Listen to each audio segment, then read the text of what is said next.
that's how I rig up the bait.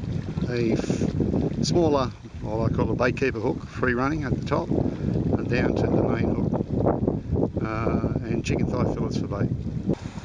This fella's a Yellowfin Bream, nice size one too, and makes good eating. Sunset, lights are becoming more obvious. There's another Yellowfin Bream.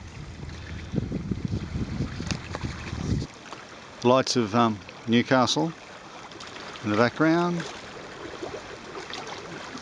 And there's my little float with this light stick. It's quite pretty and peaceful this time of night out here.